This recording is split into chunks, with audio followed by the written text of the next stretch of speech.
So guys, weather update tayo ngayon. September 1 o 2024. Alas 6 ng umaga, ganito po ang weather ngayon sa Cavite gawa ng bagyong Inting. So ngayon ay nasa Naga. Sa Naga. So may signal na po ngayon sa Naga. Pero ngayon tingnan nyo po yung update ng weather dito sa Cavite.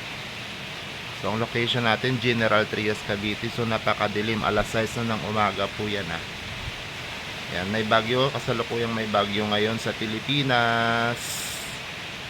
Ayan po. So yun yung ating update ngayong umaga, alas 6 ng umaga na po ngayon.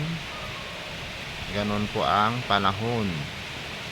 Maulan, mula pa ito kahapon, September 1. Hanggang ngayon naulan na siya. So, ikot natin yung camera.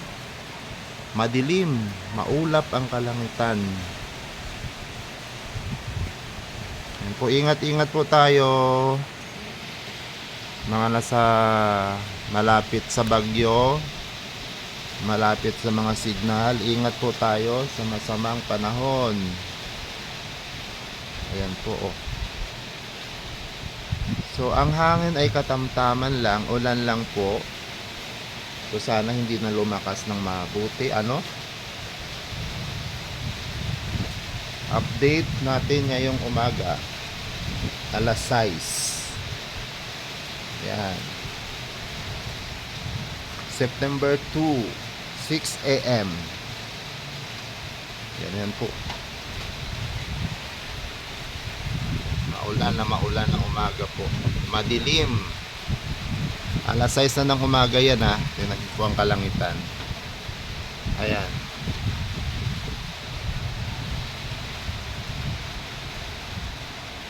Yan.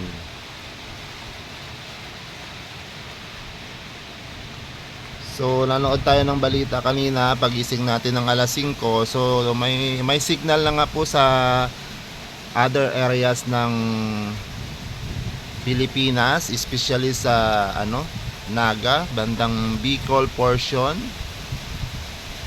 Ayan po. So, manood kayo ng balita, mga kaibigan. Update tayo. Ingat-ingat po tayo sa bagyo. Ayan po, malakas yata ang hangin. So, ngayon ay walang pasok ang mga estudyante. Cancel ang pasok ng estudyante dito sa General Trias, Cavite. Ayan po, lumalakas-lakas ang hangin. Sigurado buong araw po ito. Ganito, ayan po ang kalangitan. Ayan, sigurado maghapon ito hanggang bukas pa. Base sa balita. So, ingat tayo mga kaibigan. Ayan ho.